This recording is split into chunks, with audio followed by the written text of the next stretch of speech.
Assalamualaikum warahmatullahi wabarakatuh. Banyak sekali pertanyaan jamaah, Ustadz kasih kami channel untuk kajian anak-anak muda. Di antara anak muda berasal dari Aceh, luar biasa.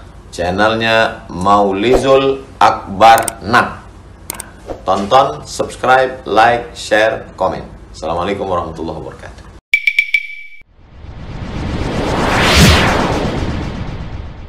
Assalamualaikum warahmatullahi wabarakatuh.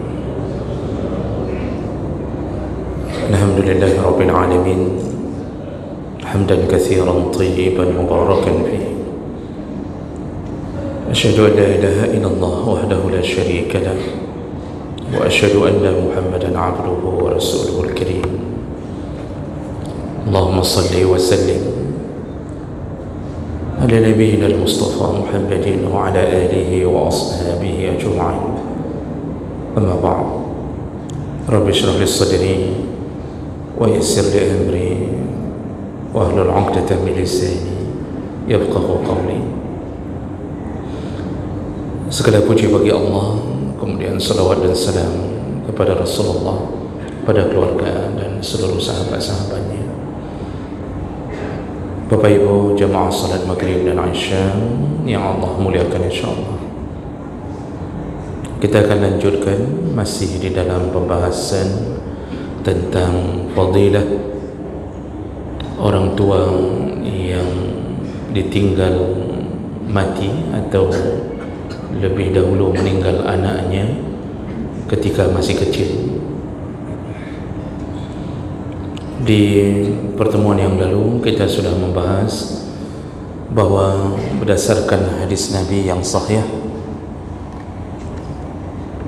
anak-anak yang meninggal dunia di waktu kecil mereka dan orang tuanya bersabar di atas musibah itu, maka Allah Subhanahu wa ta'ala memberikan kelebihan bahwa orang tuanya ditunggu oleh anak-anaknya di depan pintu surga, ya, sampai Nabi mengatakan, tidakkah engkau senang, tidakkah engkau bahagia bahwa anakmu menunggu di pintu surga? Jadi ini menunjukkan bahwa kesabaran ketika mendapatkan musibah meninggalnya anak berbuah dengan ada jaminan akan masuk surga dan ditunggu di depan pintu surga oleh anak-anak tersebut. Kita akan lanjutkan berikutnya fadilah yang kelima. Mereka bukan hanya menunggu, tapi ada fadilah yang lebih hebat, yaitu anak-anak yang meninggal di waktu kecil mereka akan memberi syafaat kepada orang tuanya, dan bahkan mereka menarik kedua orang tuanya untuk masuk surga bersamanya. Bapak Ibu yang Allah muliakan, di antara salah satu kasih sayang Allah kepada mukmin yaitu mengumpulkan kembali semua keluarga besar di dalam surga. Allah Subhanahu wa ta'ala menyebutkan, fasawfa yuhasabu hisaban yasira. Orang-orang mukmin yang taat, yang saleh, maka dihisab dengan hisab yang ringan. Wa yanqalibu ila ahlihi masrura. Setelah selesai dihisab, maka mereka akan dikembalikan atau berkumpul kembali dengan keluarganya dalam keadaan masrura, dalam keadaan berbahagia, ya. Dan itu berbanding terbalik dengan keadaan orang kafir. Allah menyebutkan wa kana fi ahlihi masrura. Orang-orang kafir itu dulu mereka berbahagia, ya, ketika mereka bersama keluarganya di dunia, lalu mereka bersama-sama masuk ke dalam neraka, dan kekal di dalamnya. Bergantilah hari-hari kebahagiaan itu menjadi penderitaan yang tak akan pernah berujung. Maka jemaah melakukan Allah Subhanahu wa taala, ini janji Allah. Disebutkan di antaranya dalam surah Ar-Ra'd 23-24, Allah menyebutkan jannatu adnin yadkhulunaha wa man salaha min abaihim wa azwajihim wa zurriyatihim. Surga-surga Aden, salah satu daripada bentuk surga, kata Allah surga Aden, maka Allah masukkan yaitu orang-orang yang saleh dari kalangan bapa-bapaknya, lalu dari kalangan istri-istrinya atau pasangan-pasangan hidupnya, lalu dari kalangan wazuriyatihim, dari keturunan-keturunan mereka, yaitu anak cucu mereka. Wal malaikatu yadkhuluna alaihim min kulli bab, ketika mereka dikumpulkan kembali keluarga besar, mulai dari nenek, kakek, buyut, terus ke atas, sama-sama saleh, keturunan orang-orang saleh, saling menasihati. Ketika mereka sudah dikumpulkan semuanya dengan anak-anak mereka, cucu-cucu mereka, lalu kemudian mereka didatangi oleh malaikat dari semua pintu-pintu surga. Lalu malaikat mengatakan kepada semua keluarga besar ini, salamun alaikum bima sabartum, keselamatanlah atau selamatlah bagi kalian di atas semua kesabaran kalian. Artinya inilah balasan kesabaran kalian. Fa ni'ma uqbad dar, dan inilah tempat kembali yang terbaik. Jadi ini janji Allah bahwa kita tak terpisah dengan keluarga, dan salah satunya dikumpulkan kembali bersama anak kita yang telah dijemput lebih dahulu oleh Allah Subhanahu wa taala, terutama yang meninggal di masa kecilnya. Nah, ini tentu kabar menggembirakan, dan ini bisa menjadi pelipur lara bagi mereka yang pernah mendapatkan musibah ketika dijemput oleh Allah anak-anaknya, dan itu mungkin bisa menjadi nestapa atau pukulan hati yang mungkin terus-terusan menjadi kenangan yang menyedihkan baginya, dan orang banyak mendapatkan musibah ini. Jadi anak-anak ini mereka tidak mau masuk surga kecuali mereka bertemu dengan orang tuanya, lalu mereka menarik kedua orang tuanya, memaksa Allah. Maksud memaksa Allah, Allah tak berhak dipaksa, tapi anak kecil yang memohon-mohon kepada Allah dan tidak melepaskan orang tuanya, sampai Allah mengizinkan dia dan orang tuanya bersama memasuki surga. Begitu keadaannya yang digambarkan Nabi sallallahu alaihi wasallam, dan ini tersebut dalam beberapa hadis. Di antaranya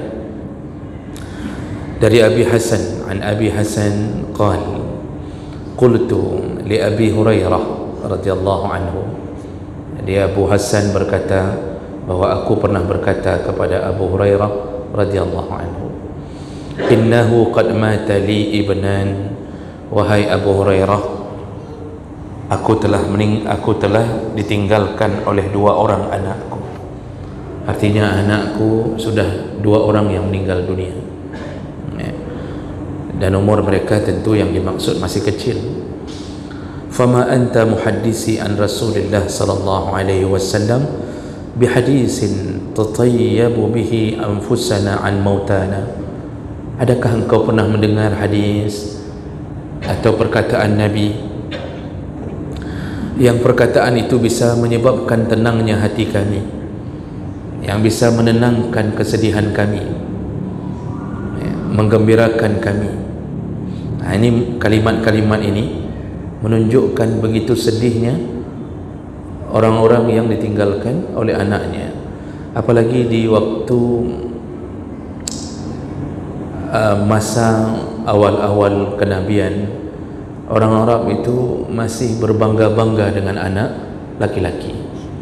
Harapan besar diletakkan di pundak anak laki-laki sebagai penerus keturunan, keberanian, bahkan pelindung bagi keluarganya.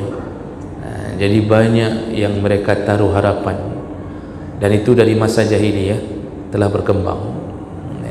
Walaupun kemudian ketika kedatangan Nabi, tidak lagi terjadi pembunuhan terhadap anak perempuan.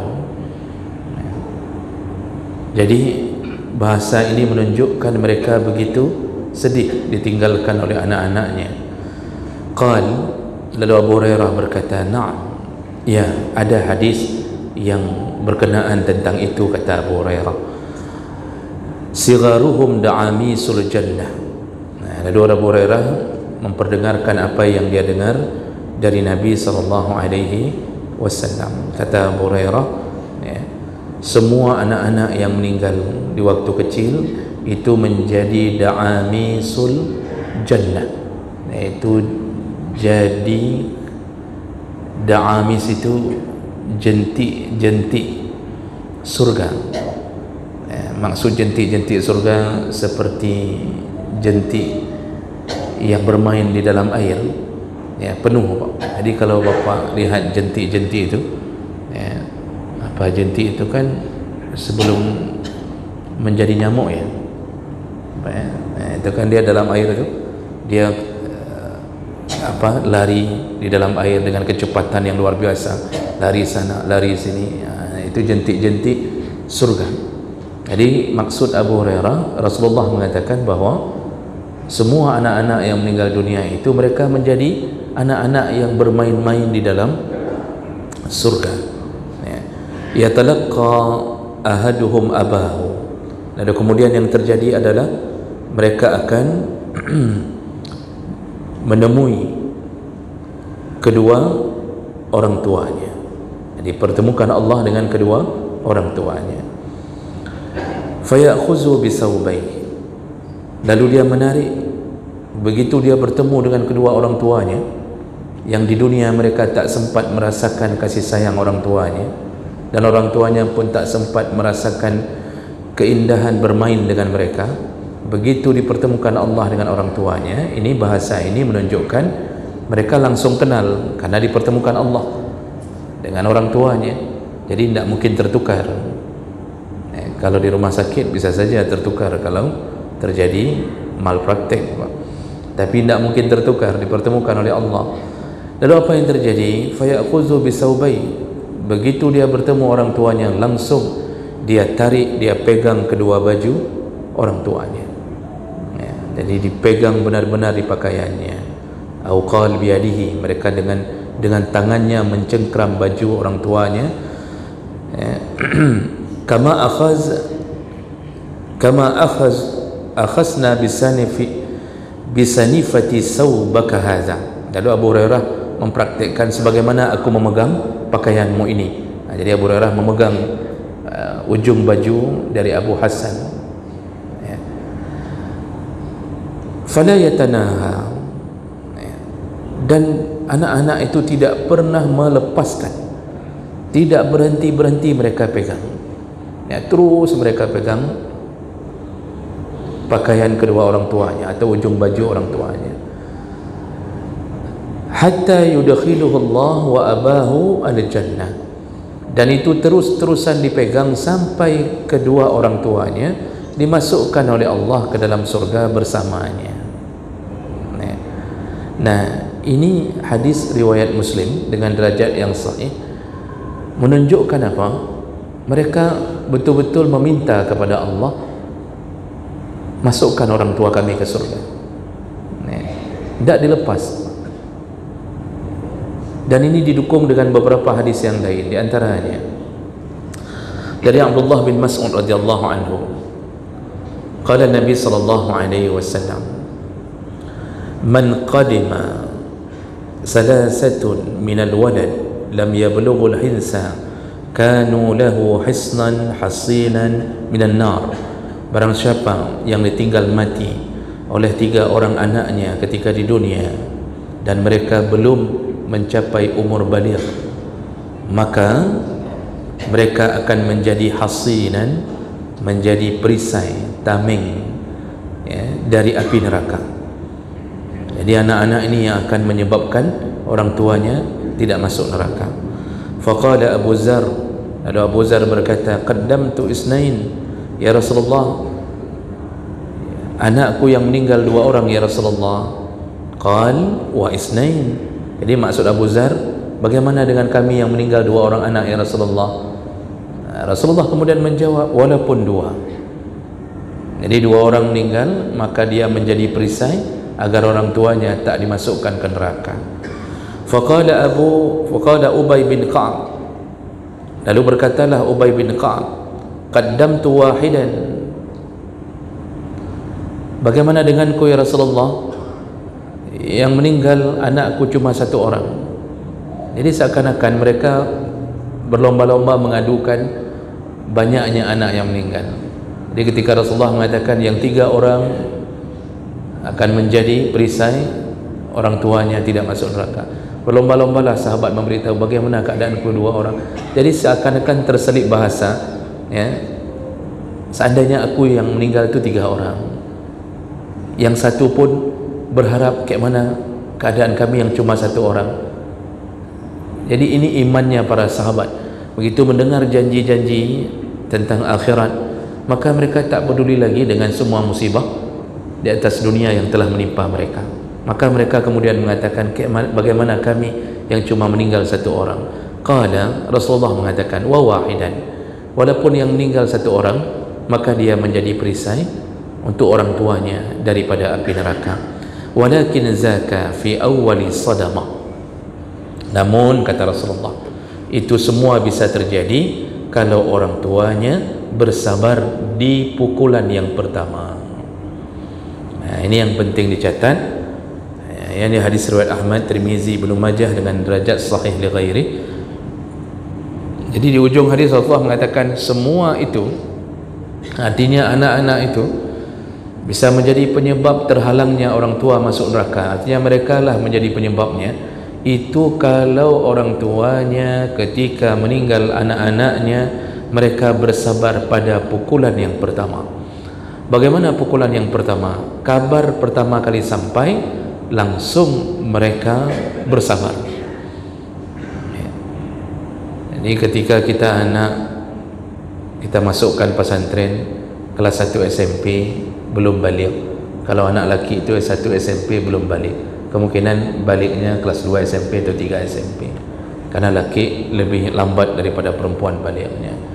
Kelas 1 kita masukkan anak, kita tinggalkan dia di pintu pagar pesantren, mungkin bisa saja berderai air mata, lalu kemudian kita menjenguknya setelah 1 bulan, 2 bulan, dan dia sudah mulai betah di pesantren. Lalu tiba-tiba kita dapat kabar dari pihak pesantren bahwa anak kita meninggal dunia.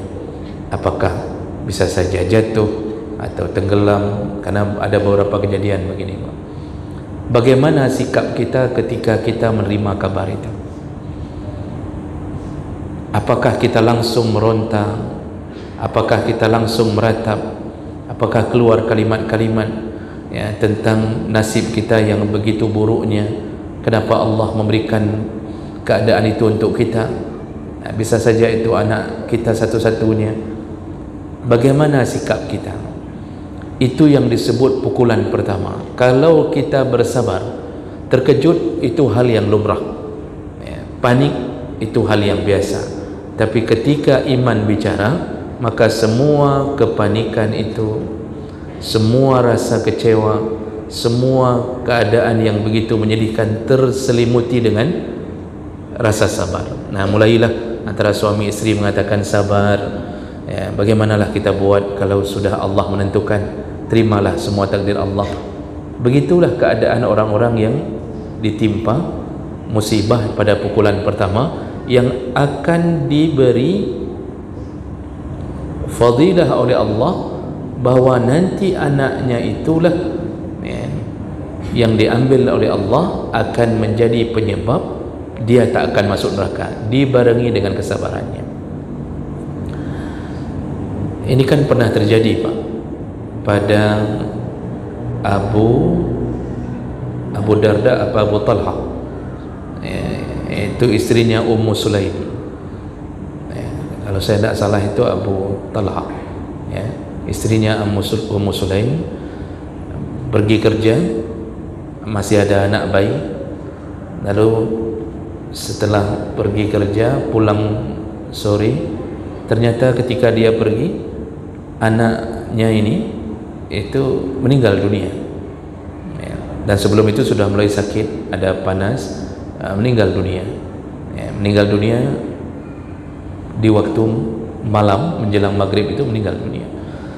Lalu kemudian Ummu Sulaim yang seorang ibu yang merasakan kesedihan luar biasa, dengan imannya dia bertahan sampai dia mendahulukan melayani suaminya lebih dahulu. Jadi ketika pulang suaminya, dia bersolek, mandi, bersolek selayaknya seorang istri yang dibutuhkan oleh suaminya, sampai terjadilah hubungan suami istri di malam itu, dan dia belum memberitahukan bahwa anaknya meninggal dunia. Lalu kemudian setelah selesai dia melayani suaminya, dia bertanya, "Wahai suamiku, kalau ada sesuatu yang dititip orang lalu diambil kembali, apakah engkau akan mengembalikannya?"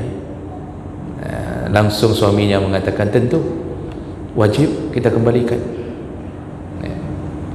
Lalu istrinya menyambung pertanyaan, "Bagaimana kalau Allah yang menitip sesuatu lalu diambil kembali? Apakah engkau rida mengembalikannya kepada Allah?" "Tentu," kata Abu Talha. Jadi begitu dibilang itu, barulah istrinya mengatakan, "Ketahuilah, anakmu meninggal dunia tadi." Abu Talha langsung panik. Nah, ini makanya panik itu hal yang biasa. Langsung dia mengatakan dengan suara yang agak meninggi, dia mengatakan, "Kenapa engkau tak memberitahuku? Sampai kita sudah berhubungan tapi engkau tak memberitahuku." Lalu kemudian istrinya, "Bukankah engkau telah mengatakan bahwa engkau rida kalau Allah mengambil kembali?" Disitulah tenangnya Abu Talha kembali. Ini hebatnya iman para sahabat, langsung tenang, dan kemudian dengan kesabaran dia terima semua apa yang telah terjadi. Dan itulah hebatnya kalau seorang suami didampingi oleh istri yang salihah. Makanya tanda-tanda kebahagiaan itu ada 4. Alamatus sa'adah arba'ah, tanda orang bahagia dunia dan akhirat ada 4. Nomor satunya langsung disebutkan oleh Nabi adalah istri yang salihah.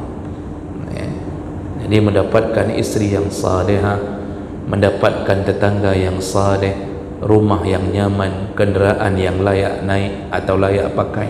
4 perkara kalau sudah berkumpul, maka kita disebut telah mendapatkan kebahagiaan.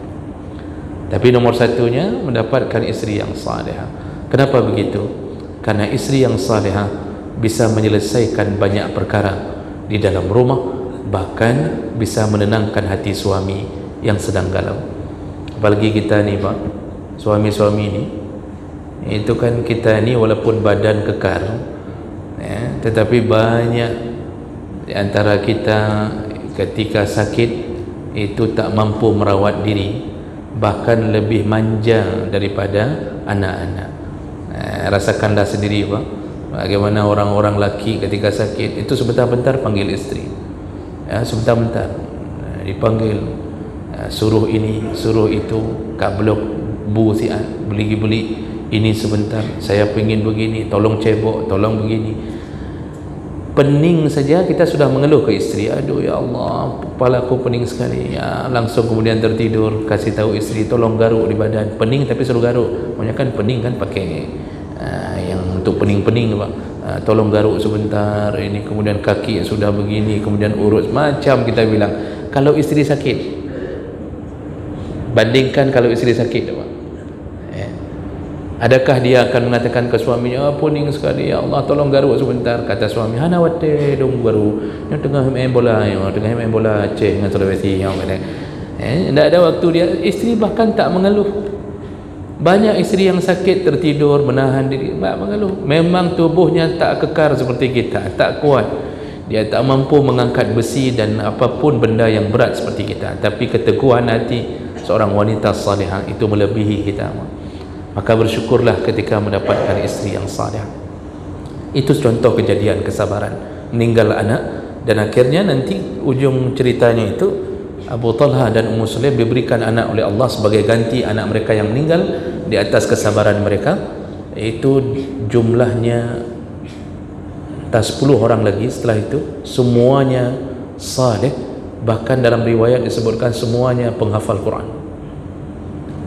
Kesabaran terhadap apa yang telah Allah cabut. Nah, ini hadis yang disebutkan tadi tentang anak-anak akan menyelamatkan orang tuanya dengan izin Allah Subhanahu wa taala. Lalu dalam hadis dari Abu Qatadah, dari Ubadah bin Samit, Rasulullah juga berkata, "Wan nufasa yajurruha waladuha bisurarihi ilal jannah." Semua para wanita yang meninggal dalam keadaan nifas, dalam keadaan melahirkan, maka nanti di hari kiamat yajurruha waladuha, maka anak-anaknya yang ikut meninggal bersamanya juga akan menarik ibunya dengan tali pusarnya menuju ke surga. Hadis riwayat Ahmad dengan derajat sahih li ghairi. Kata Rasulullah, anak-anak yang meninggal dunia mengikuti ibunya meninggal dalam keadaan melahirkan, selain dapat pahala syahid, ternyata anak-anak ini akan menarik ibunya ke dalam surga dengan tali pusarnya. Ya, tentu maksud tali pusar ini bahasa majaz, bahasa kiasan, ibunya akan masuk surga bersamanya. Ya. Lalu kemudian dalam hadis yang lain riwayat Ibnu Majah dan Ahmad, Rasulullah berkata, inna saqita liyajurra ummah bisararihi ilal jannah iza ihtasabathu. Bayi yang keguguran akan membawa ibunya masuk surga dengan tali pusarnya jika ibunya bersabar menerima keadaan itu. Nah, ini bagi yang berita gembira yang sudah 2 kali keguguran, 3 kali keguguran, yang sudah menjadi janin tentunya yang dimaksud. Maka yang tadi hadis pertama ikut meninggal bersama ibunya, ini anaknya saja yang meninggal. Kalau ibunya bersabar di atas semua apa yang telah diberikan Allah, padahal harapannya pengen punya anak, itu kuat sekali, tapi begitu diberi gugur, sudah 10 tahun menunggu, begitu diberi Allah gugur. Bayangkan bagaimana perasaan yang tiba-tiba terkubur dengan gugurnya anak yang kita harapkan. Kalau bersabar di atas kejadian itu, anak yang gugur itu akan menarik ibunya dan ikut orang tuanya atau ayahnya kalau sama-sama bersabar ke dalam surga. Dalam hadis yang lain dari Abu Hurairah radhiyallahu anhu, dari Nabi sallallahu alaihi wasallam qala, "Ma min muslimin yamutu bainahuma ma min muslimaini yamutu bainahuma salasatu aulad." Kalau ada sepasang muslim ditinggal mati oleh anaknya 3 orang, lam yablughul hinsa, yang belum mencapai umur baligh, illa adkhalahum Allah bifadli rahmatihi iyahum al-jannah. Maka 3 orang anak itu menjadi penyebab dengan izin Allah dimasukkanlah orang tuanya ke dalam surga. Yuqalu lahum, nanti Allah berkata kepada anak-anak ini, jadi sebelum mereka dipertemukan dengan orang tuanya, Allah berkata, udkhulul jannah, kalian masuklah ke surga. Kata Allah kepada anak-anak ini, fayaqulun, anak-anak itu yang terpisah dengan orang tuanya di waktu kecil berkata, hatta yadkhula abauna, tidak, kami tidak mau masuk sampai orang tua kami ikut masuk bersama kami. fayuqalu udkhulul jannah antum wa aba'ukum. Baik, kalau begitu kata Allah, masuklah kalian ke surga bersama orang tua kalian. Hadis riwayat Bukhari, An-Nasa'i, Ahmad dengan derajat yang sahih. Dalam hadis yang lain dari Syarhabil Ibnu Syafa'ah an ba'di ashabin Nabi sallallahu alaihi wasallam annahu sami'a an-nabi sallallahu alaihi wasallam. Jadi beberapa sahabat dari Syarhabil mendengarkan Nabi pernah berkata, yaqul yuqalu lil wildan yaumal qiyamah udkhulul jannah. Allah akan berkata kepada semua anak-anak yang meninggal sebelum balik, kata Allah kepada mereka, masuk kalian ke dalam surga, masuk, semuanya masuk dalam surga, kata Allah. Qal, lalu setelah Allah berkata, kata perawi hadis ini, kata Nabi, fayaqulun, anak-anak itu menjawab, ya Rabbi hatta yadkhula aba'una wa ummahatuna, kami tak mau masuk sampai ayah-ayah kami dan ibu-ibu kami juga ikut masuk bersama kami. Qal fayatun, lalu setelah itu datang lagi utusan Allah, lalu berkata, mali arahum muhabbantiin, kenapa kalian belum mau, maksudnya kenapa aku melihat kalian belum masuk surga? Jadi mereka betul-betul tidak mau masuk, seperti orang berdemo, tapi tentu bukan demo yang dimaksud, tapi seperti orang berdemo, tidak mau pindah dari tempat itu sebelum dipenuhi tuntutannya. Mereka tidak mau masuk. Lalu berkata lagi lah utusan Allah, udkhulul jannah, masuklah kalian ke surga. Qal, mereka kembali berkata, fayaqulun ya Rabbi aba'una ummahatuna, tidak, kami nunggu ayah kami dan nunggu ibu-ibu kami. Qal, lalu barulah Allah berkata, udkhulul jannah antum wa aba'akum. Baik, kalau begitu masuklah kalian bersama semua orang tua kalian. Nah, inilah kisah yang berdasarkan semua hadis yang sahih. Ini tadi hadis riwayat Ahmad juga dengan derajat yang sahih, yang menunjukkan bagaimana keadaan di hari kiamat bagi mereka yang ditimpa musibah oleh Allah, meninggalnya anak-anak mereka. Dan ini adalah salah satu bentuk syafaat dari anak-anak kita. Maka jemaah melakukan Allah Subhanahu wa taala, mudah-mudahan kita yang pernah diberi musibah ini bisa bersabar menerima semua apa yang telah ditetapkan Allah, dan janji Allah tak akan pernah diingkari. Anak-anak itu menunggu kita sampai kita dimasukkan surga. Masalah kalau orang tuanya bermaksiat, itu terserah Allah, itu terserah Allah. Yaghfiru liman yasha. Allah kalau mau ampunkan, wa yu'azibu man yasha. Kalau Allah mau azab lebih dahulu, bisa saja Allah azab lebih dahulu. Bisa saja anaknya meninggal waktu kecil, tapi orang tuanya pemain judi online. Orang tuanya tiap-tiap malam judi online, tiap-tiap malam sampai mati. Anaknya ada yang meninggal, itu terserah Allah. Tapi yang pasti, kalau Allah mengatakan bahawa Allah bisa mengampunkan hak Allah, bisa saja orang tuanya tidak masuk ke neraka, karena penyebab waktu meninggal bisa saja dia bersabar. Itu urusan Allah dengan hambanya. Jadi kita tak bisa menebak apa yang terjadi, karena syafaat bisa berlaku pada sesuatu yang selayaknya neraka tapi tidak neraka. Itu adalah hak Allah Subhanahu wa taala. Inilah kelebihan yang Allah beri, yaitu anak-anak yang meninggal diberi kesempatan untuk memberi syafaat kepada kedua orang tuanya. Mudah-mudahan bermanfaat. Subhanakallahumma bihamdik, asyhadu an la ilaha illa anta, astaghfiruka wa atubu ilaik. Wassalamualaikum warahmatullahi wabarakatuh.